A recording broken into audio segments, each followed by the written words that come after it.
भारत माता की। जिकडे जाल तिकडे पाहाल तर मस्जिदीच वागळे, चार मिनार वाढत चाललेले, सगळं हिरवं होत चाललेलं आहे, हिंदू घटत चाललेलं आहे, मंदिरांमध्ये गर्दी नाहीये, पण धर्माचा झेंडा घेऊन हातात उभ्या राहणाऱ्या एवढ्या सगळ्या जिजामाता पाहिल्यानंतर मला आशा आहे का शिवाजी येतील आणि धर्माचा झेंडा पुन्हा स्थापित करतील। हिंदू आहोत म्हणून नवरात्र आहे, हिंदू आहोत म्हणून भजन आहे। मस्जिदीतून कधी आजान देणाऱ्या महिलेचा आवाज ऐकला का? तू माझा धर्म सर्वश्रेष्ठ आहे हे मला अभिमानाने सांगायचं आहे। धर्मांतरण होणार नाही म्हणून मी हे तुम्हाला सांगतो, कारण तुम्ही आपापल्या भागातल्या धर्माच्या रक्षण करणाऱ्या रणदागिनी आहात। मी त्याला म्हणलं अल्लाह सगळ्यात मोठा असं तुला म्हणायचं म्हणे, हो म्हणलं अल्लाह महादेव पेक्षा मोठा कसा होऊ शकतो, पण तुम्ही ते आहात ज्यांच्या पूर्वजांनी अटक पासून कटक पर्यंत भगवा लावला। भारत माता की। जेवण आहे कार्यक्रम संपल्यानंतर, त्यामुळे थोडी एनर्जी खर्च केली तर चालेल। भारत माता की, गंगा माता की, गायत्री माता की, गोदावरी माता की, आज के आनंद की, हर माता पिता की। जागर मातृशक्तीचा याच्या कार्यक्रमाला उपस्थित सर्व माता भगिनी, प्रमुख कार्यकर्ते, सामाजिक क्षेत्रातील मान्यवर, प्रत्यक्ष सभागार मध्ये उपस्थित असलेले सगळे आणि या कार्यक्रमाला लाईव्ह मध्ये पाहत असणारे देश विदेशातील सगळ्यांचं मी या कार्यक्रमात स्वागत करतो। आज जागर मातृशक्तीच्या या कार्यक्रमात उपस्थित राहून सगळ्यात आधी मी एक माझं मनोगत व्यक्त करू इच्छितो की मागच्या 2 दिवसापासून नगर जिल्ह्यात फिरत असताना माझ्या मनात एक निराशा निर्माण झालेली होती का नगर जिल्हा हातातून चाललेला आहे। जिकडे जाल तिकडे पाहाल तर मस्जिदीच वागळे, चार मिनार वाढत चाललेले, सगळं हिरवं होत चाललेलं आहे, हिंदू घटत चाललेला आहे, मंदिरांमध्ये गर्दी नाहीये। असं वाटत होतं का हा जिल्हा आता निजामशाही, आदिलशाही, कुतुबशाही त्या काळाकडे चालला का काय? या निराशाच्या भावनेला घेऊन मी आज दिवसभर नगर शहरात होतो, परंतु तुम्हाला सगळ्यांना पाहिल्यानंतर माझ्या मनातली ती निराशा संपली। धर्मासाठी काम करणाऱ्या, भजनाच्या रूपाने असेल, नवरात्राचे उत्सव साजरे करणारे असतील, पण धर्माचा झेंडा घेऊन हातात उभ्या राहणाऱ्या एवढ्या सगळ्या जिजामाता पाहिल्यानंतर मला आशा आहे का शिवाजी येतील आणि धर्माचा झेंडा पुन्हा स्थापित करतील। आणि हे व्हायलाच पाहिजे, होतच। आणि धर्म असतो तिथं विजय असतो, आणि तो धर्माचा झेंडा आपण सगळे हातात घेऊन उभे आहात। विचार भारतीने ठरवलं का हे काम करणं हे सुद्धा आणि याला प्रोत्साहित करणं तेवढंच महत्वाचं आहे, आणि म्हणून आजच्या या कार्यक्रमाचा हे आयोजन केलं। राजा भाऊंनी आदेश केला आणि आम्ही या कार्यक्रमाला यायचं ठरवलं। आज बऱ्याच वेळा असं आपल्याला वाटतं की आपण जे आयोजन करतो हे तर चालतच आलेलं आहे, खूप चांगलं आणि मोठं काम करतानाही कधी कधी आपल्याला याची जाणीव नसती का आपण जे करतो हे काही दिव्य भव्य काम आहे। आपण कोण आहोत हे आपल्याला माहित नसतं। धर्मामध्ये आपल्याला हिंदू धर्मात पहिली पायरी अशी आहे की आपण कोण आहोत, मी कोण आहे हे सगळ्यात आधी आपण जाणून घ्यायचंय।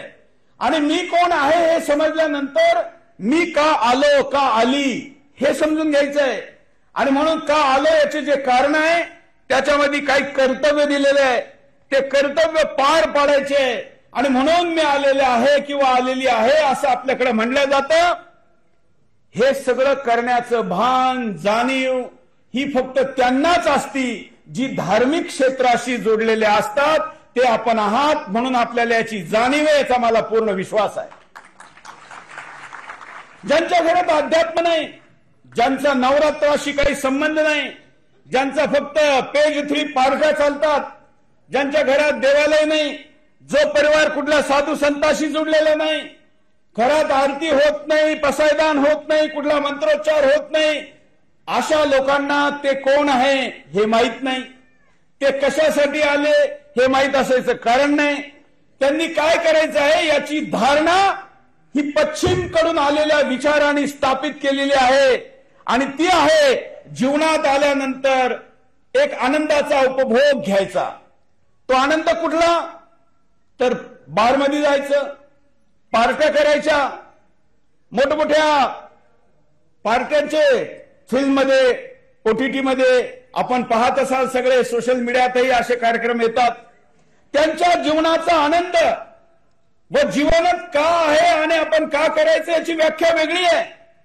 परंतु खरं भारतीय अर्थाने जर कोणी जगत असेल तर माझ्या समोर बसलेल्या आपण सगळ्या आहात आणि आपण धर्म जिवंत ठेवलेला आहे. आपण हे का करू शकला? नवरात्राचा विभिन्न मंडळ या ठिकाणी आलेले. मला सांगण्यात आलं आयोजकांकडनं का नगर शहरातले सगळे प्रमुख मंडळ ज्यांनी नवरात्र म्हणजे शक्तीची उपासना करण्याचे कार्यक्रम केले ते या कार्यक्रमात आलेले आहे. त्याचबरोबर ज्यांनी यामध्ये भजन मंडळी ते या ठिकाणी आलेले आहे आणि आपला सन्मान होत आहे. नारी शक्तीचा जागर असा कार्यक्रम हिंदू धर्म सोडून कोणत्याही रिलिजन मध्ये, कोणत्याही मजहब मध्ये होत नाही. कधी ऐकलं का? नाही. पण आपण हिंदू आहोत. काय असतं, बऱ्याच वेळा आपण खूप काही असतो पण स्वतःला स्वतःची किंमत कळत नाही, महत्व पटत नाही आणि ज्यावेळी जिथं पिकत तिथं विकत नाही. भारतीय महिलेचं त्यागपूर्ण जीवन, संस्कारी जीवन, तिची परिवाराप्रतीची कमिटमेंट, मुलाबाळांसाठी केलेला त्याग, या सगळ्या गोष्टी विदेशातल्या खास करून पश्चिमेतल्या महिला ज्यावेळी ऐकतात, पाहतात, वाचतात त्यांना खरं नाही वाटत. असाच एक कार्यक्रम मध्ये पॅरिसमध्ये होता, महिलांचाच कार्यक्रम होता, परंतु तो थोडासा पेज फ्री टाईप कार्यक्रम होता आणि तथाकथित महिला स्वातंत्र्याच्या नावावर आयोजित केलेला होता. योगायोगाने मी एक एक्झिबिशन साठी पॅरिसला गेलेलो होतो आणि मग मी आहे म्हणून मला कार्यक्रमात त्यांनी बोलवलं. मेजॉरिटी विदेशी महिला होत्या. त्यांना मी सांगितलं, तुम्हाला माहिती आहे, मी हात वर करायला लावला. म्हटलं का आपल्यापैकी असे किती महिला इथं बसलेला आहे ज्यांचं पहिलं लग्न हे 25 वर्षापर्यंत चाललेलं आहे. जवळ 200 महिला होत्या. त्यामध्ये एकही महिलेनी हात वर केला नाही. 200 महिलेमध्ये एकही महिलेनी 25 वर्ष लग्नाला झाले असा हात वर केला नाही. मग मी 20 म्हणलं तर 2 महिलांनी हात वर केला. म्हणजे किती टक्के? 1%. 200 पैकी 2. मग मी 15 म्हणलं तर 4 महिलांनी हात वर केला. मी 10 म्हणलं तर 12-15 महिलांनी हात वर केला. मी 5 म्हणलं 200 मध्ये 5, तरी सुद्धा 25 पेक्षा जास्त महिलांनी हात वर केला नाही. ज्यावेळी मी 1 वर्ष म्हणलं त्यावेळी सुद्धा 100%नी हात वर केलेला नव्हता. त्यांना मी सांगितलं, माझ्या देशात या 60-70 वर्ष नाही, वर्ष मोजायची गरज नाही. श्वासाच्या शेवट, जीवनाच्या शेवटच्या श्वासापर्यंत त्याच पतीबरोबर राहणाऱ्या महिला आमच्या देशामध्ये आहेत. आमच्या भारतीय भाषेमध्ये, हिंदू धर्मग्रंथांमध्ये कुठेही डायव्होर्स नावाचा शब्द नाही. पोटगी किंवा आता हे जे अनेक शब्द वापरले जातात हे तर व्यवस्थेने आणले, परंतु कोणत्याही हिंदू धर्मामध्ये विवाह विच्छेदन प्रकारच नाही. हिंदू धर्मामधल्या तर 16 धर्मात तर नाहीच नाही, परंतु आपल्या कोणत्याही भाषेत, मराठी भाषेत, हिंदी भाषेत, गुजराती किंवा राजस्थानी, कुठलीही भाषा तुम्ही घ्या, या भाषेमध्ये घटस्फोट किंवा डायव्होर्स याच्यासाठी मूळ शब्द नाही. परंतु आता याची संख्या वाढत चाललेली आहे. मी काही वर्षापूर्वी जे पॅरिसमध्ये उभं राहून मोजलं, म्हणलं, आता तशीच 100% स्थिती नाही. आपले परिवार हे निशाण्यावर आहे. आपल्याला टार्गेट केलं जात आहे. वेगवेगळ्या मार्गाने OTT असेल, टीव्ही सिरियल असेल, सोशल मीडिया असेल, लेख लिहून असेल, परंतु हे सांगितलं जातं की अरे एकाच माणसाबरोबर जीवनभर राहायचं. तुम्ही हसता, तिकडे विचित्र वाटतं. याचा दुष्प्रचार केला जातो आणि आता आपल्याकडेही घटस्फोट याची संख्या मोठ्या प्रमाणात वाढली, ती वाढवल्या गेली. असं करणाऱ्या स्त्रीला मुक्त आणि स्वच्छंद असं न म्हणता तिला वुमन इम्पॉवर असं शब्द दिला गेला की ही स्वतःच्या पायावर उभं राहते. महिलेनी स्वतःच्या पायावर उभं राहणं याच्यात हिंदू धर्मात काहीच विशेष नाही. ती तर डोक्यावर परिवार घेऊन एक पायावर उभे असते, हे तिचं वास्तव आहे. आणि म्हणून आपण महाराष्ट्रात, भारतात, हिंदू धर्मामध्ये स्त्रियांचं असणारं स्थान, त्यांनी केलेलं काम, त्यांचं योगदान आपल्याला विशेष वाटत नाही, कारण आपल्यासाठी ते सामान्य आहे, नियमित आहे, सगळ्यांसाठी आहे. आणि म्हणून आपल्याला काही वाटत नाही. आणि म्हणून मी म्हटलं की जिथं पिकतं किंवा जिथं खूप असतं तिथं त्याचं महत्व वाटत नाही. परंतु येणारे दिवस खूप विशेष धोक्याचे आहेत. तुम्हाला माहितीये, ऐकून तर नक्कीच असाल, आता शहरात प्रचार केला जातो की माणसानी माणसाशी लग्न करायचं, पुरुषांनी पुरुषाशी लग्न करायचं, महिलेनी महिलेशी लग्न करायचं. LGBTQ ऐकून असाल ना. हे का चाललं? हे दुष्प्रचार चालला. परिवार व्यवस्था तोडली पाहिजे. परिवार व्यवस्था का तोडायची आहे? तर हिंदू धर्म आणि हा हिंदुस्थान इस्लामच्या 1000 वर्षाच्या आक्रमणापुढे आजही टिकून आहे. आणि तो टिकून राहण्याचं मुख्य काही कारण असेल तर हिंदू परिवार पद्धती आहे आणि त्याच्यात महिलांचं योगदान सगळ्यात मोठं आहे. मग ती जर टिकून राहिली, ती जर तशी सशक्त राहिली, ती नारी शक्ती म्हणून राहिली, तर मग हिंदू धर्मावर किंवा हिंदुस्थानाला गुलाम बनवणं शक्य नाही. आणि म्हणून त्याला तोडलं पाहिजे. तिच्यातली भक्ती, तिच्यातली समर्पण ही भावना वाढवण्याऐवजी तिच्यातली वासना वाढवली पाहिजे, तिच्यातली महत्वाकांक्षा वाढवली पाहिजे. या धारणेने आपल्यावर अनेक कल्चरल अटॅक, मी त्याला सांस्कृतिक आतंकवाद म्हणतो, तो केला जातो. आणि तरीही एवढा मोठा वादळ आलेला आहे. अनेक देश 30 वर्षापेक्षा जास्त अस्तित्वात राहू शकले नाही, या वादळाच्या पुढे संघर्ष करू शकले नाही. आणि आपण 1000 वर्षाचा संघर्ष करतो. आणि हा जिल्हा तर विशेष आहे. या वर्षीचा हा कार्यक्रम अतिशय विशेष आहे, कारण या वर्षी आमच्याच जिल्ह्यात ज्यांचा जन्म झाला त्या पुण्यश्लोक अहिल्या देवींचा जन्माचा हे 300वे वर्ष आहे. 300 शतकात. आता युरोपमध्ये जाल तर 300 वर्षापूर्वीचा कोणी नायक भेटत नाही. 300 वर्षापूर्वीची नायिका भेटणं तर अजून दूर, कारण सगळी व्यवस्था बदलल्या गेली, पुतळे तोडल्या गेले, उतरून फेकण्यात आले. पण आपल्याकडे जिवंत आहे. आजही पुण्यश्लोक अहिल्याबाईंचं नाव घेतल्यानंतर, आणि आपल्या तर जिल्ह्याला नाव दिलेलं आहे. आज आपला जिल्हा अहमदनगर म्हणून नाही, अहिल्या देवी नगर म्हणून ओळखला जातोय. मी काल जामखेडला गेलो होतो, आज या शहरात आहे. आपल्याला अभिमान आहे. आणि एवढंच नाही तर हे वर्ष छत्रपती शिवाजी महाराजांच्या राज्याभिषेकाचंही 350वं वर्ष आहे.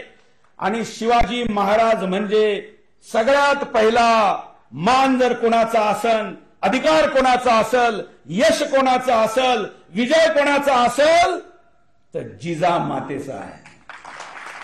त्या माता रूपाने आपण या ठिकाणी आहात.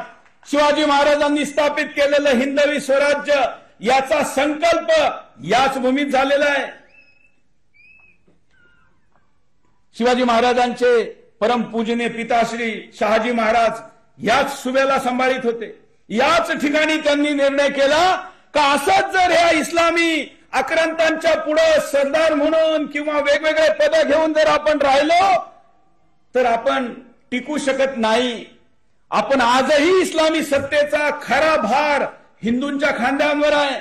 कुणी सरदार असेल, कुणी अन्य काही असेल, आपण जर एक झालो, धर्माप्रतीचा स्वाभिमान जागृत केला, असं होऊ शकतं असं दाखवून दिलं तर स्थापित होऊ शकतं. त्यांनी संकल्प केला या भूमीत आणि याच्याच शेजारच्या भूमीत महाराजांनी ते करून दाखवलं.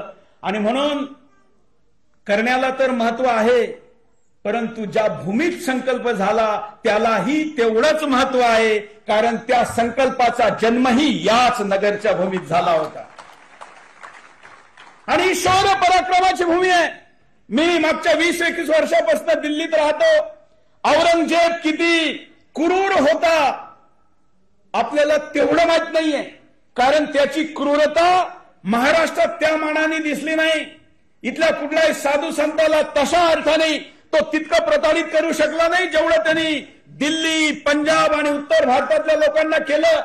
पण या नगरच्या माता भगिनींनी, जन्माला घातलेल्या वीरांनी 27 वर्ष महाराष्ट्रात फिरवलेल्या औरंगजेबाला गाडलं, मारलं, ते याच नगरच्या भिंगारच्या भूमीत. त्यात मी गाडलं हा शब्द काढून टाकतो, कारण गाडू सुद्धा दिलं नाही. मारला, लोक म्हणतात आजारपणाने मेला. का? हे सगळं खोटं आहे. कारण हे खोटा नॅरेटिव्ह सेट केला जातो. मुसलमानांचा, या आततायांचा सगळ्यात मोठा बादशाह कोण? औरंगजेब नाम घेतलं जातं. मग औरंगजेब जर मराठ्यांनी मारला असं म्हणलं गेलं, स्वीकार केलं, कुठं लिहिलं गेलं, तर मोठा कोण होईल? मराठा होईल. मग औरंगजेब असं म्हणता येईल का? नाही. म्हणून खोटं सांगितलं जातं की तो आजारपणाने मेला, नगरच्या वीरांनी त्याला मारला, हेच म्हणलं पाहिजे आणि हेच खरं सत्य आहे. आणि फक्त मारला नाही तर त्याची डेड बॉडी सुद्धा नगर शहरात राहू दिली नाही, नगर परिसरात राहू दिली नाही. असा कचरा या मातीत नाही पाहिजे. लोक अमेरिकेची खूप स्तुती करतात का लादेनला मारला आणि त्याची डेड बॉडी समुद्रात फेकून दिली. अरे त्याच्यापेक्षा मोठं उदाहरण नगर जिल्हा आहे. लादेन तर बादशाह नव्हता, आतंकवादी होता. औरंगजेब तर तथाकथित बादशाह होता. त्याची बॉडी सुद्धा नगर जिल्ह्यात राहू दिली नाही. रात्रीच्या अंधारात त्याच्या पिल्लांना ती पळवून तिकडं खुलताबाद, रत्नपूर मध्ये घेऊन जावी लागली. असे वीर तुमच्या माझ्या पूर्वजांनी जन्माला घातलेले आहे. आपण हिंदू आहोत म्हणून हा सन्मान आहे. हिंदू आहोत म्हणून नवरात्र आहे. हिंदू आहोत म्हणून भजन आहे. मस्जिदीतून कधी आजान देणाऱ्या महिलेचा आवाज ऐकला का? कधी चर्चमध्ये बिशप म्हणून कुणी महिला असू शकते का? कुणी महिला पाद्री असू शकते का? नाही. मी तर आज खूप काही लोकांना वाटेल का जरा विवादित सांगतोय. मला कोणाला कमी लेखायचं नाहीये, परंतु माझा धर्म सर्वश्रेष्ठ आहे हे मला अभिमानाने सांगायचं आहे. आता तो सर्वश्रेष्ठ आहे म्हणून तुम्ही खाली असाल तर ते तुम्हाला स्वीकार करायला पाहिजे. हिंदू धर्मात आणि इतर धर्मात काय स्थिती आहे तुम्हाला माहितीये? इसायत, जिला ख्रिश्चनिटी म्हणतो. पहिलं उदाहरण मी या ख्रिश्चनिटीचं यासाठी देऊ इच्छितो का भारतामध्ये जे जिल्हे ख्रिश्चनिटीच्या टार्गेटवर 200 वर्षापासून आहे त्यामध्ये नगर जिल्हा आहे. पण तुमच्या माहितीसाठी सांगतो, आपल्यापेक्षा 100 वर्ष उशिरा कन्याकुमारीवर इसायांनी, ख्रिश्चनांनी टार्गेट केलं आणि कन्याकुमारी आत्ता ख्रिश्चन बहुल झालेला आहे. हिंदूंच्या हातातून तो जिल्हा गेला, परंतु 200 वर्षापासून नगर जिल्हा आपल्या हातात टार्गेटमध्ये त्यांच्या असूनही नगर जिल्हा अजून आपण पूर्ण हातात जाऊ दिला नाही. त्यात महिलेची काय स्थिती आहे? तिथं महिला हे पापाचं कारण आहे. हे आधी स्वीकारले पण जायचं, फार काही विद्रोह होत नव्हता. परंतु ज्यावेळी प्रवासी भारताच्या दिशेने आले, त्यांना जगातले, भारतातले प्रवासी तिकडे जायला लागले. इथलं वाङ्मय, संत वाङ्मय भाषांतरित झालं, पुस्तकं लिहिल्या गेली, त्या देशात गेली. त्यांना या ठिकाणच्या स्त्रीला किती अधिकार आहे, ती घराची प्रमुख आहे. अगदी भगवान जरी असेल, देव जरी असेल, राम जरी असेल, तर आधी सीता मग राम असं म्हणता येतं, म्हणलं जातं.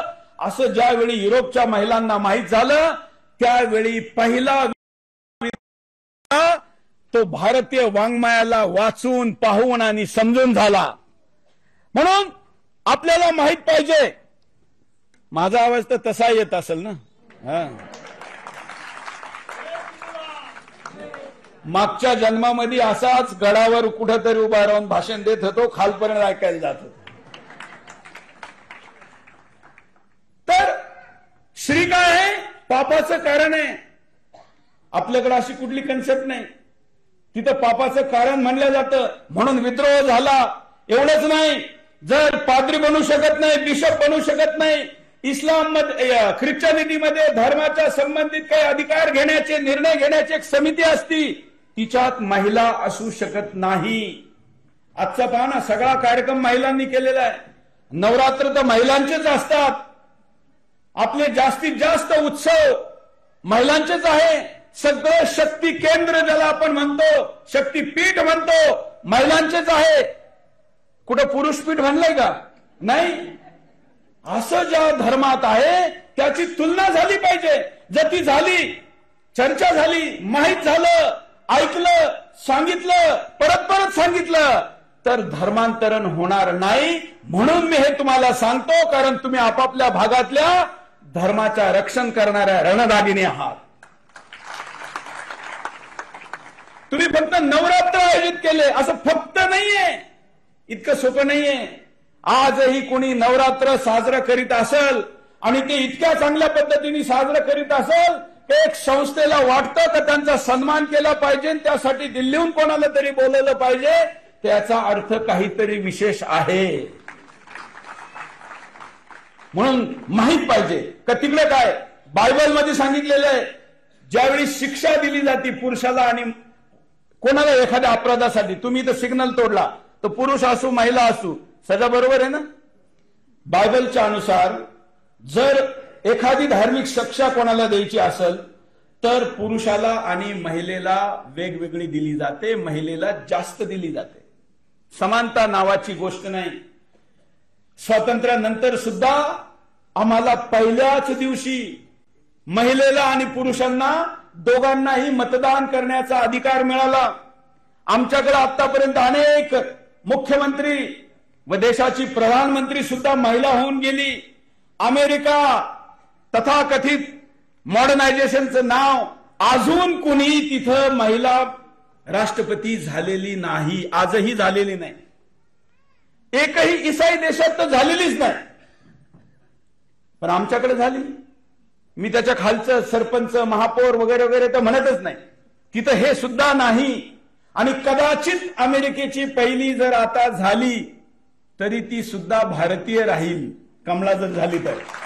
आणि आता ती नाही झाली तर पुढची कधी पुन्हा कॉम्पिटिशन मध्ये येईल त्याचंही माहीत नाही. म्हणजे तुम्ही कल्पना करा ना, किती आपल्याला ऑपॉर्च्युनिटी आहे, किती संधी आहे.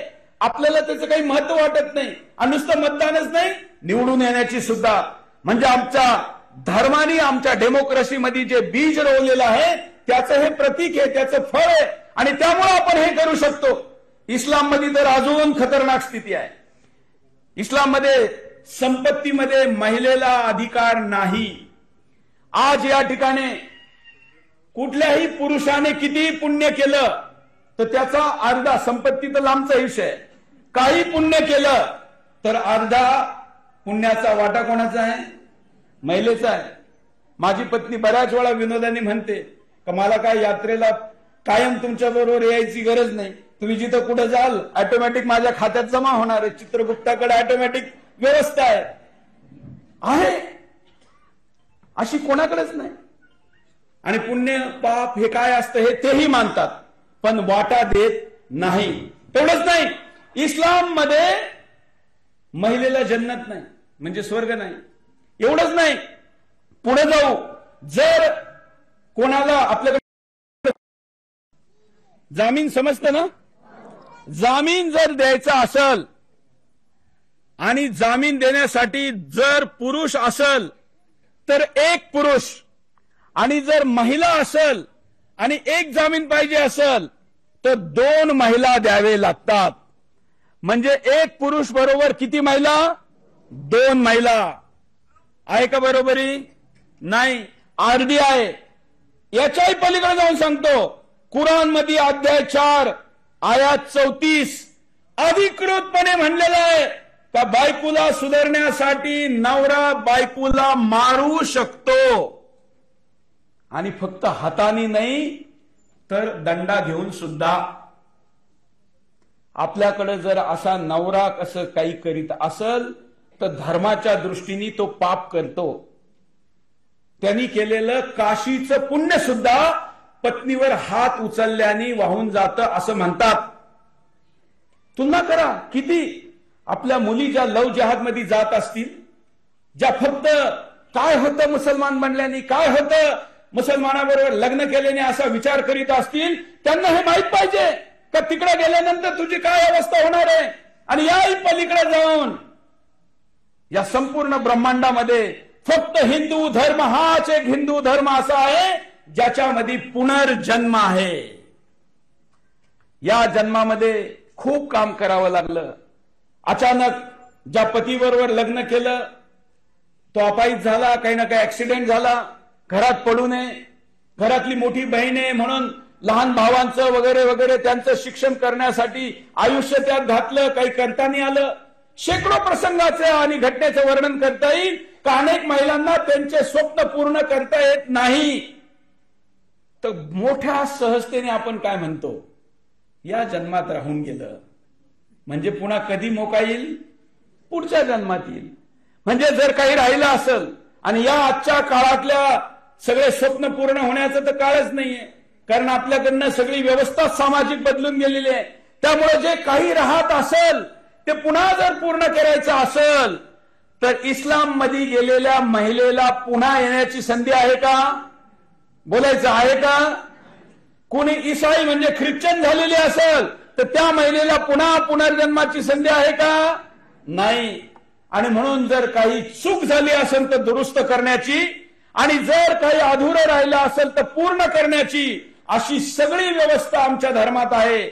आणि हा धर्म, याच्यातला अध्यात्माशिवाय धर्म शिल्लक राहू शकत नाही. धर्म नावाची व्यवस्था अध्यात्म वजा जर केलं तर राहत नाही. तो अध्यात्म जीवित ठेवण्याचं काम माझ्या समोर बसलेल्या या सगळ्या आपण केलेलं आहे. खूप सहजतेने अजाणतेपणे किंवा चला करायचं म्हणून केलं असेल, पण ते खूप महान काम आहे. बऱ्याच वेळा व्यक्तीला मोठ्या शिखरावर चढल्यावरही माहित नसतं का आपण कुठे चढलेलो आहे. तुम्ही हे जे काम केलं हे त्यांच्याकडे पहा, म्हणजे तुमच्या लक्षात येईल का तुम्ही किती दिव्यत्वाचं काम केलेलं आहे. हे सगळं काम करीत असताना आपल्याला काही गोष्टी माहित पाहिजे. लोक दुष्प्रचार करतात, म्हणतात की हिंदूंमध्ये पण असं आहे तसं आहे, जरा काही उदाहरणं द्या. तर तुम्हाला माहिती आहे वेदांमध्ये महिलांचा उल्लेख आहे. वेद हे हिंदू धर्मातल्या सर्वोच्च ग्रंथ आहे. त्याच्यामध्ये ऋग्वेदामध्ये महिलांना विद्वान आणि संत मानलेले आहे. आणि महिला ऋषींनी वेद मंत्रांची रचना केलेली आहे, ज्याला आजचं आधुनिक सायन्स सुद्धा चॅलेंज करू शकलेलं नाही. त्याचे नाव आहे लोपमुद्रा, घोषा, गार्गी, मैत्री यांनी निर्माण केलेले वेद मंत्र आजही वेदमध्ये आहे. आणि त्याला तेवढाच सन्मान आहे जेवढा पुरुषांनी केलेला आहे. मी अनेक नावं घेऊ शकत, अशा विद्वान महिलांचे नावं घ्यायची ठरली तर पूर्ण भाषणाचा वेळ जाईल. उपनिषद असतील, रामायण असेल, महाभारत असेल, अनेक प्रत्येक धर्मग्रंथाची आमची नायिका ही माता भगिनी आहे, श्री आहे, श्री शक्ती आहे. असं आमच्याकडचं आणि तिकडचं जर आपण कंपॅरिझन केलं तर समोर कुणीही टिकू शकत नाही. पण बऱ्याच वेळेला काय असतं, आपल्याला या गोष्टी माहित नसतात. आता एक नारा दिला जातो, अल्लाहू अकबर. माहितीये का नाही? माहिती तुम्हाला याचा अर्थ काय? कोणाला माहितीये? किती लोकांना अल्लाहू अकबर या शब्दाचा अर्थ माहितीये? किती लोक आहे? किती महिला आहे? एकही नाही. तुमची चूक नाही, कारण तुम्हाला वाटतं का जसं आपण जय श्रीराम म्हणतो, जय माता दी म्हणतो, असंच हे काहीतरी असेल, असंच वाटतं ना? बोलायचंय असंच वाटतं ना? पहा आपली काय स्थिती आहे. तुम्हाला माहिती आहे अल्लाहू अकबरचा मतलब काय, अर्थ काय? अल्लाह सर्वश्रेष्ठ आहे आणि तोच एक मात्र भगवान आहे. तुम्हाला मान्य आहे का? मी मुसलमानांची सगळ्यात मोठी संस्था, कारण गुरु तर एक पवित्र शब्द आहे, मौलाना आहे, मदनी हर्षद मदनी कॅमेरा लावून त्याच्याबरोबर मी शास्त्रार्थ केला आणि अल्लाहू अकबर वर मी बोलायला लागलो. त्याला विचारलं की अल्लाहू अकबरचा अर्थ काय? त्यांनी सांगितलं अल्लाह सर्वश्रेष्ठ आहे आणि तोच एक मात्र आहे. मी त्याला म्हणलं अल्लाह सगळ्यात मोठा असं तुला म्हणायचं? म्हणे हो. म्हणलं अल्लाह महादेवपेक्षा मोठा कसा होऊ शकतो? तुला तुझ्या मनात काही म्हणायचं असेल तर कदाचित म्हणू शकतो. आम्ही तर आमच्या पारावरच्या म्हसोबालाही मोठा म्हणतो, पण सगळ्यात मोठा म्हणतो का? माझ्या मनात मोठा आहे. कुणी देवीला मानित असेल, कुणी देवाला मानित असेल, कुणी विष्णूला मानित असेल, कुणी महादेवाला मानित असेल, कुणी ब्रह्माला मानित असेल, कुणी अजून कोणाला मानित असेल. पण आम्ही असं कधी म्हणलं का हा सगळ्यात मोठा आहे? पण दिवसातल्या 5 वेळा या देशातल्या लाखो मस्जिदीमधून स्पीकर लावून हे तुम्हाला आम्हाला सांगितलं जातं का अल्लाहच सर्वश्रेष्ठ आहे आणि अन्य कुणी देव नाही. याच्या विरुद्ध जर तुम्ही बोलल्या नाही, किमान हे सत्य तुम्हाला माहीत झालं नाही, तर तुम्ही देवाची केलेली पूजा परिपूर्ण नाही असं मी म्हणेन. म्हणून हे आपल्याला माहीत पाहिजे. याच्यापेक्षा मोठं हेड स्पीच नाही, याच्यापेक्षा मोठा हिंदू धर्माचा अपमान नाही, परंतु चाललाय. मग चूक काय आपण? कारण आपल्याला एक तर अर्थ माहित नाही, दुसरं ज्यांना अर्थ माहित पाहिजे आहे ते याच्या विरुद्ध बोलत नाही, त्यांना मतं पाहिजे. आता एवढ्या वर्ष ऐकत ऐकत ऐकत आल्यानंतर मी ज्यावेळी याच्या विरुद्ध बोललो त्यावेळी एक केस माझ्यावर करण्यात आली. न्यायाधीश महोदय काय म्हणले माहितीये? अहो तुमचं भाषांतर बरोबर आहे, तुम्ही जे म्हणता ते, परंतु एवढ्या वर्ष चालत आलेलं आहे त्याला कुणी विरोध केला नाही, मग तुम्ही आता कसा विरोध करता? एवढ्या वर्ष चालत आलेलं आहे. मी त्यांना म्हणलं मी महाराष्ट्रातून आहे आणि शेकडो वर्ष चालत आलेली इस्लामी राजवटीच्या विरुद्ध शिवाजी उभे राहिले आणि ती समाप्त केली. वर्षानुवर्ष एखादी कुप्रथा चालत आलेली असेल म्हणून ती स्वीकार करायची का? नाही. आणि म्हणून या मुद्द्यावर चर्चा सुरू झाली पाहिजे, या मुद्द्यावर बोललं पाहिजे. बाहेर गेल्यानंतर तुमच्या फोन बुक मध्ये, व्हॉट्सअप मध्ये जेवढ्या महिला असतील त्यांना हे सांगितलं पाहिजे. त्याचा तात्काळ लाभ तुम्हाला आज दिसत नसला तरी लॉंग टर्म यात तुम्हाला याचा फायदा दिसल. हे म्हणलो, हे बोला, नवरात्रात बोला, वारकरी कीर्तनकार भजन देणारे बोला. का आपल्याला मान्य आहे का? आपल्याला हे मान्य आहे का महादेवापेक्षा अल्लाह मोठा? आपल्याला हे मान्य आहे का आमच्या देवीपेक्षा अल्लाह मोठा? नाही. मग जर मान्य नाही, चूक नाही, आम्ही हे म्हणू शकतो तुला तुझ्या मनात म्हणायचं ते म्हण, पण 5 वेळा स्पीकर लावून हे म्हणू देणार नाही. म्हणत रहा, एक दिवस असा येईल आणि हे बंद होईल. स्पीकरहून बोलल्या जातं ते सगळंच खरं असतं असं नाही. आपल्याला माहितच नसतं, पोलिसांना सुद्धा माहित नसतं. कालची घटना सांगतो. काल मी मिरजगावला पोहोचलो. दुपारी 4 वाजता दुपारी पोहोचलो. कदाचित काही हिंदू मला ओळखत नसतील हिंदुस्थानात, पण असं एकही मुसलमान भेटणार नाही जो सुरेश चव्हाणकेला ओळखत नाही. मी त्या गावात पोहोचलो, मिरज गावामध्ये राजो. दुपारच्या 4 वाजता अजान चालू झाली. अजानचा टायमिंग काय? 5च्या आसपास, सूर्यास्ताच्या आसपास जो नमाज होतो त्यावेळी 4 वाजता अजान चालू झाली. कुणीच काही प्रतिक्रिया दिली नाही. आमचा हा रिपोर्टर सागर तिथे उभा होता. मी त्याला फक्त इशारा केला, त्याच्या लक्षात आलं का मला काय म्हणायचंय, कारण मुसलमानापेक्षा इस्लामला आम्ही जास्त जाणतो. हा लगेच कॅमेरा घेऊन गेला. पोलिसांना सांगितलं 4 वाजले. हा मुल्ला जो ओरडतोय तो अल्लाहला काही सांगू राहिला का मुसलमानांना सांगू राहिला सुरेश चव्हाणके आले जरा हमला करायला या. अर्थात आम्ही घाबरायचं कारण नव्हतं, पण कदाचित महाराष्ट्राच्या नाही देशाच्या इतिहासात पहिल्यांदा असं झालं का पोलिसांनी त्या मस्जिदीत जाऊन सांगितलं का 4 वाजले, अजान कसा देतो, त्यांनी बंद केला. म्हणजे हे होऊ, बोला, हे होऊ करायला कोण करणार? आम्ही करणार. आणि फक्त हे जर नाही केलं तर मग धर्म जिवंत नाही. असेच खूप संपन्न लोक होते. पाकिस्तान, जो आजचा पाकिस्तान आहे, पश्चिम हिंदुस्थान, सिल्क रूट, ढाका खूप प्रसिद्ध होता, खूप संपन्न होता, खूप मोठे सोन्याचे सुवर्ण मंदिर तिकडे होते. आपल्या इकडे तर एकच नंतर झालं. तिकडे मोठमोठे देवींचे मंदिर होते. खूप संपन्नता होती. युरोपकडे जाणारा सगळा मार्केट आणि गेटवे हा तिकडे होता. पैसा खूप होता. पण धर्म वाचला का? नाही. पूजापाठ खूप होता, पण धर्म वाचला का? नाही. कारण अध्यात्म होता, धर्मरक्षेची व्यवस्था नव्हती. मी मध्ये काशीला गेलो आणि काशीच्या पंडितांच्या समोर माझं भाषण होतं. त्यांना मी म्हटलं, संपूर्ण ब्रह्मांड कसं चालतं हे काशीच्या पंडितांना माहित होतं.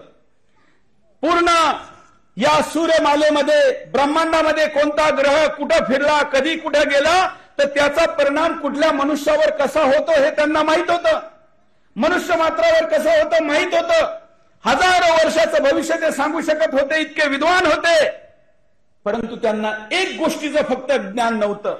99 गोष्टीचं ज्ञान होतं आणि फक्त एक गोष्टीचं ज्ञान नव्हतं. आणि ते अज्ञान होतं का जर कुणी तलवार घेऊन आला आणि त्यांनी मानेवर चालवायची ठरवली तर त्याच्यापासून जीव कसा वाचवायचा हे माहित नव्हतं. विद्वत्ता कामाला आली का? खूप विद्वान होते, ब्रह्मांडाचं ज्ञान होतं, पण कोणी जर मंदिर तोडायला आला तर कसं वाचवायचं माहित होतं का? नाही. तुम्हाला खूप माहिती आहे, तुम्ही खूप चांगले भक्त आहात, तुम्ही नवरात्र साजरे करता, तुम्हाला पुरस्कार दिला जातो, सन्मान केला जातो, पण तो धर्म वाचवायचा कसा हे जर माहित नसाल तर तुमची नवरात्र कधी ना कधी शेवटची नवरात्र होईल, जशी पाकिस्तानच्या हिंदूंची झाली. आता व्हिडिओ पाहिले ना बांगलादेशचे? पाहिले का नाही? कसे वाटले? भीती वाटली का नाही? वाटली पाहिजे. कारण ज्यावेळी पाकिस्तानच्या लोकांना अफगाणिस्तानचे व्हिडिओ येत होते त्यावेळी भीती वाटली नाही. त्यांना वाटलं की तिकडे चालू आहे. ज्यावेळी पाकिस्तानमध्ये होत होतं त्यावेळी बांगलादेशमध्ये राहणाऱ्या हिंदूंना भीती नाही वाटली. त्यांना वाटलं पाकिस्तानमध्ये हो राहिलं. या इस्लामी देशात चालू असताना काश्मीरला राहणाऱ्या हिंदूंना भीती नाही वाटली का आपल्याकडे पण येईल. आलं. बंगालमधल्या हिंदूंनी तीच चूक केली, केरळातल्या हिंदूंनी तीच चूक केली. आणि तीच चूक जर आपण केली तर काल तिथे जे चालू आहे अफगाणिस्तान पाकिस्तानमध्ये ते आज बंगालमध्ये चालू आहे. आणि आज बंगालमध्ये ते चालू आहे. जर आपण काही केलं नाही तर ते उद्या महाराष्ट्रात होणार आहे. स्वीकार आहे का? होऊ देणार का? थांबवणार का? कसं थांबवणार? कसा करणार? संघटित होऊन. मी जरा तुम्हाला विचारतो, तुमच्यापैकी किती महिला अशा आहेत ज्यांना 4 मुलं आहेत? हसले. 3 आहे. किती आहे? 3. अच्छा आहे बरं का, 3 आहे. 2 आहे. 1 आहे फक्त. चला, निदान 3 वाल्या थोड्या आहे आणि 2 वाल्याही आहे. तुमच्यासाठी टाळ्या वाजवा. कारण धर्माची संख्या वाढवण्यासाठी हे गरजेचं आहे. कल्पना करा की हाच प्रश्न तिकडं असता तर गिनती 4 पासून चालू झाली असती का 8 पासून चालू झाली असती? तुम्ही हसताय, पण ज्यावेळी पायाखाली राक्षस आहे आणि म्हणून फक्त टाळ्या वाजवल्याने धर्म वाचणार नाही. लढाईची तयारी ठेवली पाहिजे. आणि ते कोण लढू शकतं? हे तुमच्याशी जे मी बोलतोय ना, हे मला उत्तर प्रदेशमध्ये बिहारमध्ये बोलणं शक्य नाही. कारण त्यांना असं काही होतं हे माहित नाही. मी असं म्हणत नाही का ते लढले नाही, तेही लढले त्यांच्या परीने. पण तुम्ही ते आहात ज्यांच्या पूर्वजांनी अटकपासून कटकपर्यंत भगवा लावला. त्यामुळे तुमच्या रक्तात आहेच. फक्त काय करायचंय? पुन्हा जागवायचंय. ते पुन्हा जागवण्याची वेळ तीच शक्ती आहे. तीच शक्ती आहे. अध्यात्माची पूजापाठ शक्ती आहे, पण धर्माच्या रक्षणाची शक्ती ज्यांच्याकडे आहे त्यांचाच धर्म वाचतो. आपला वाचला. आपल्या अनेक महापुरुषांनी गर्दने उतर गई लेकिन धड लढते रहे. शरीर लढत राहिले. मानी उतरलेल्या होत्या. किती नावं सांगते. पण आपल्याला आता काय सांगितलं जातं, दे दी हमें आजादी बिना. मग पाठवा ना जरा तिकडे काही चरखे. काय होईल? मला काय ते त्या विषयात मी जास्त बोलू इच्छित नाही, कारण त्यांच्या मागे लपण्याचा मोका अनेक लोकांना मिळतो. परंतु मग या सगळ्या समस्येचं आता समाधान काय? मी समस्या तर मांडली. तुम्ही महिला सुरक्षित आहे का? बोलायचंय. महिला सुरक्षित आहे का? संस्कृती सुरक्षित आहे का? संपत्ती सुरक्षित आहे का? सीमा सुरक्षित आहे का? देश सुरक्षित आहे का? सगळं काही असुरक्षित आहे, पण तरीही वाचवायचंय. मग वाचवायचं कसं? कोण वाचवणार? सरकार सगळं करू शकणार नाही. सरकार फेवरचं पाहिजे, बरोबर आहे, नाही तर हे मेळावे पण नसते झाले, नवरात्र पण होणार नाही. सरकार फेवरचं पाहिजे, बरोबर आहे, पण फक्त सरकार वाचू शकत नाही. कोण वाचू शकतं? नाव सांगा जरा. कोण वाचू शकतं धर्माला आणि या सगळ्या समस्येला? हा, या आहे नगरच्या महिला. कोण वाचू शकतं? आम्ही. कोण? आम्ही. आपण वाचू शकतो. कसं वाचू शकतो? संघटित व्हायचं म्हणजे काय? ऍक्शन प्लॅन काय?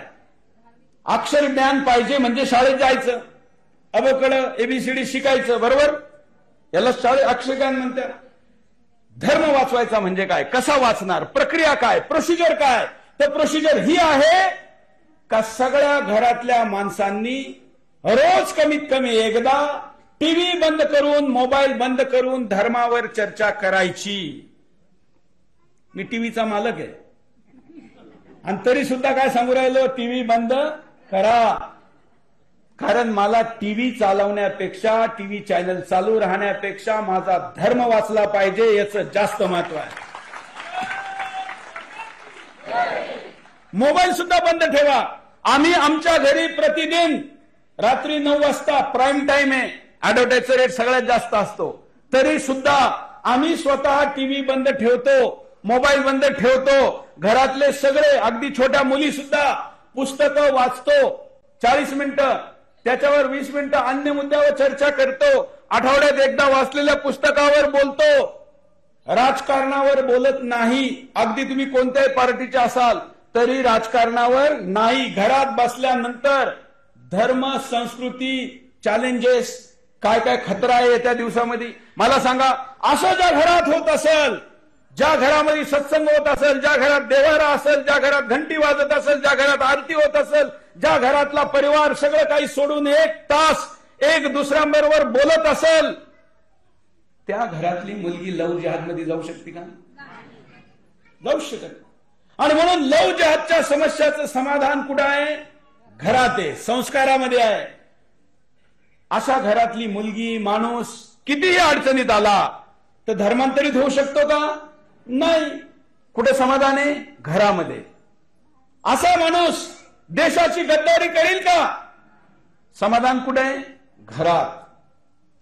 या धर्मासाठी मरण्याची गरज पडली तर धर्माने आणि संविधानाने दाखवलेला रास्ता हातात शस्त्र घेऊन धर्म वाचवायला पुढे जाईल. तो कोण राहील? या अशाच घरातला कोणीतरी मी राहील. त्यामुळे तुम्ही कितीही समस्येचं नाव घ्या, या सगळ्या समस्याचं समाधान स्वतःपासून सुरू होतं, परिवारापासून सुरू होतं. परिवारात आग्रह करा. जेवायला बसल्यानंतर मुलांना मंत्र म्हणायला सांगा. आम्ही दिल्लीत राहतो तरी हे करतो.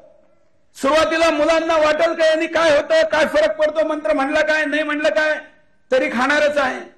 काही दिवसांनी एखाद्या पाहुण्याची इथं जाल, तुमचे मुलं मंत्रोच्चार करतील आणि तुमचे पाहुणे त्याच्या पाठीवर हात मारतील, शाबासकी देतील, तुमच्या संस्काराला नमन करतील. त्या दिवशी तुम्हाला त्याचं महत्व समजेल आणि तुमच्या मुलांना सुद्धा त्याचं महत्व समजेल. तोपर्यंत कदाचित टिंगलटवाळी केली जाईल, पण त्याला घाबरायचं नाही. आई बापाच्या पाया पडणं.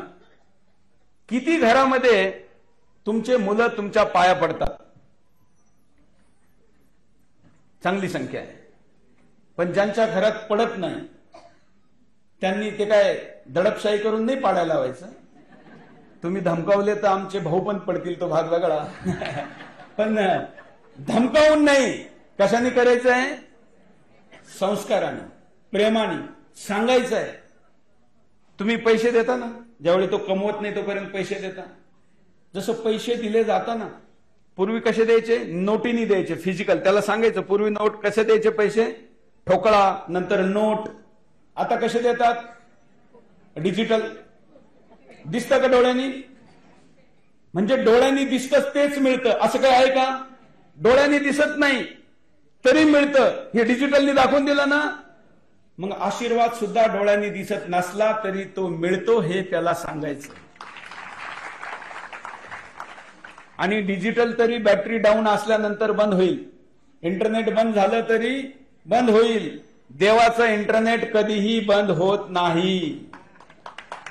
आई झोपलेली आहे, मुलगा अडचणीत आहे, त्या झोपलेल्या आईच्या मनातूनही आशीर्वाद त्याच्यासाठी जातो आणि तो वाचतो. ही आईच्या आशीर्वादाची ताकद आहे. म्हणून ते सुरू करा. त्याच्यासाठी आपणही आपल्या सासूच्या पाया पडायला आधी सुरुवात करा. नाही तर सुनेला सांगायचं माझ्या पाया पड, आणि सासूच्या तर पडायचं नाही. दुसऱ्या सांगे ब्रह्मज्ञान. मी काही म्हणलो नाही, मला एवढंच येतं. त्यामुळं स्वतः केले मग सांगितले करा. आजचा हा दिवस ऐतिहासिक आहे. तुम्हाला आजच का बोलवलं? तुम्हीच इथं किती का आले?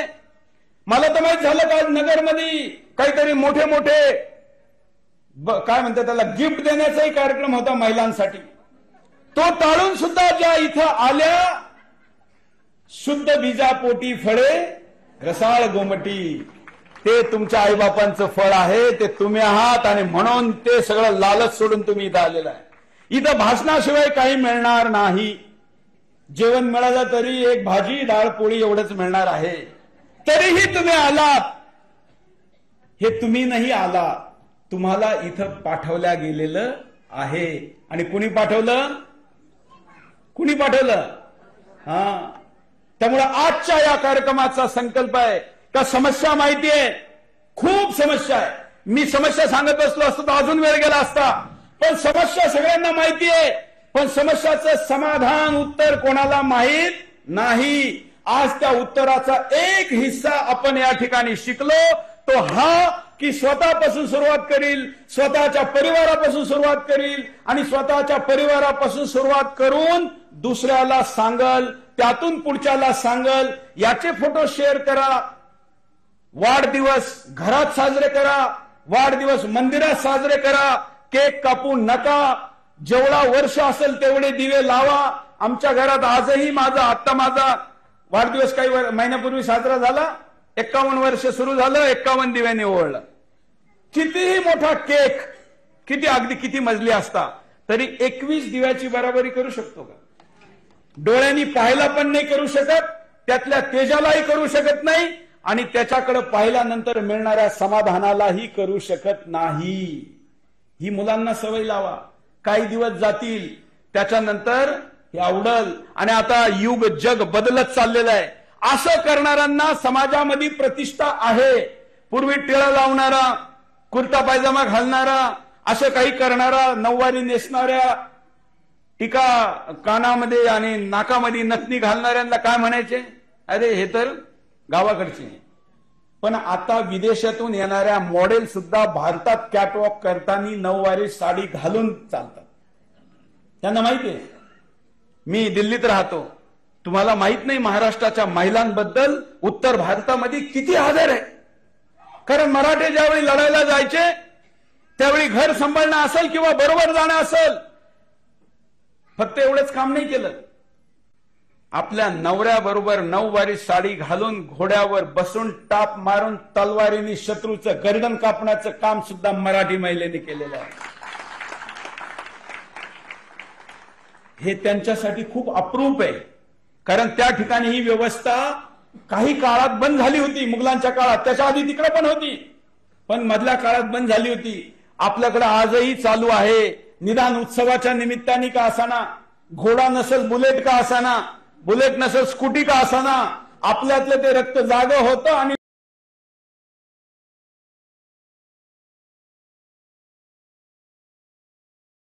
करणाऱ्या पत्रकार महिला सांगतात, सर एक दिन वैसा करो ना, हमको वो साडी चाहिए.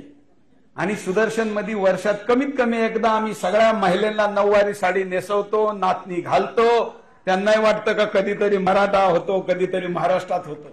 त्यामुळे तुम्ही जे करतात याला मागास बॅकवर्ड समजायची गरज नाही. हेच फॉरवर्ड आहे, हेच त्रिकाल सत्य आहे. हे करायचं, लाजायचं का? ठासून करायचं. करणार कोण कोण? अनेकांनी एकच हात वर केला. एक हात म्हणजे 50%. 2. धन्यवाद.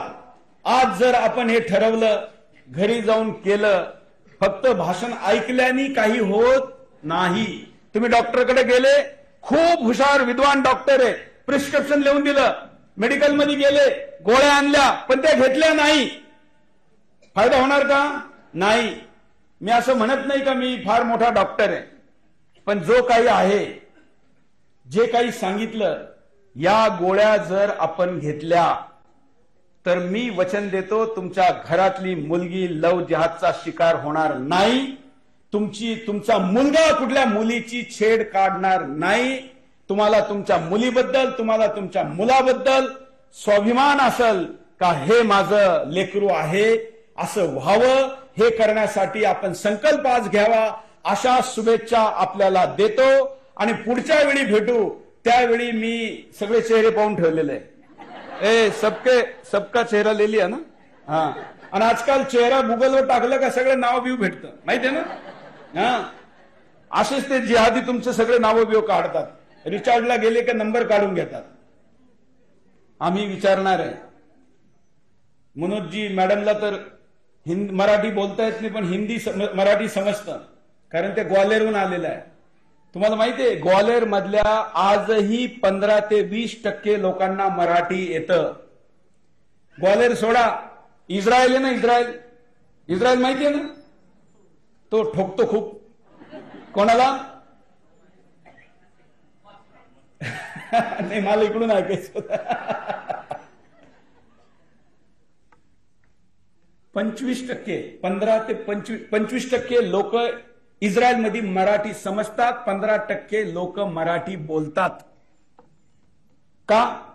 2000 वर्षापूर्वी ज्यावेळी त्यांना पदाक्रांत व्हावं लागलं, तिथून जावं लागलं, ते इथं आले, आपल्याकडे राहिले, इथले झाले. आजही जगभरातून आलेले इस्रायली ज्यूस ज्यावेळी इस्रायलमध्ये आले त्यावेळी सगळे दुःख सांगत होते, आमच्याशी असं झालं, आमच्याशी तसं झालं. भारतातून, महाराष्ट्रातून गेलेले ज्यूस सांगत होते, अरे तुम्ही काय सांगता, आमच्याशी तर असं काही मारपीट आणि शोषण सोडा, भेदभाव सुद्धा झालेला नाही. आम्ही शिवाजी महाराजांच्या महाराष्ट्रात होतो, असं आजही ते सांगतात. आजही तिथल्या सेनेमध्ये मूळ इस्रायलीपेक्षा मराठी भाषा शिकणारे इस्रायलीची संख्या जास्त आहे. तिथं कंपल्शन आहे, पण तरीही व्हॉलेंटियर मध्ये मराठी माणसाची संख्या जास्त आहे. आणि म्हणून अशा मराठी माणसाला जन्म देणाऱ्या माऊली आपण सगळ्या आहात. कितीही बोलत राहिलं तरी मन भरणार नाही, तुम्ही पण कुणी हलायला तयार नाही. परंतु आजचा पहिला अध्याय इथंच थांबू, तो प्रत्यक्ष आणू, करून दाखवू. मी देशभरातून घुसखोरांना बाहेर काढण्याचं अभियान चालू केलेलं आहे.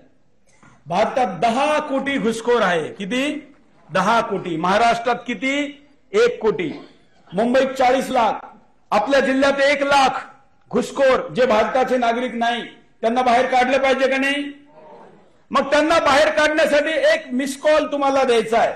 तुमचा मोबाईल नंबर काढा, मोबाईल काढा आणि त्यावर 1 नंबर डायल करायचा आहे.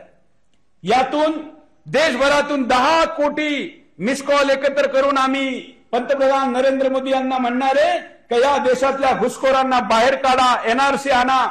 आणि त्याच्यामध्ये आमच्या नगरच्या माता बहिणींचाही सहभाग आहे. नंबर सांगतो, 9209 9209 204 204 म्हणजे 204 204. पुन्हा सांगतो, 9209 204 204. झालं? स्पीकर ऑन करून डायल करा.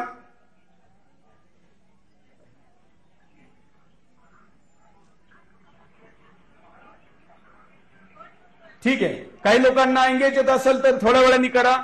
हा नंबर सगळ्यांना पाठवा. बाकीच्यांना, ज्यांना माझा आवाज ऐकायला आला त्यांचा कॉल रजिस्टर झाला, बाकीच्यांनी थोड्या वेळाने करा. आणि हा नंबर आपल्या नात्यागोत्यातल्यांना पण सांगा आणि या देशातून घुसखोर बाहेर काढण्याच्या आंदोलनाला सहभाग द्या. आज आपल्या समोर मी बराच विषय मांडला, काही कटू शब्दाचाही वापर केला, परंतु ते शब्द मी परत घेणार नाही, कारण त्यांना ऐकवण्यासाठीच बोललो होतो. जय श्रीराम.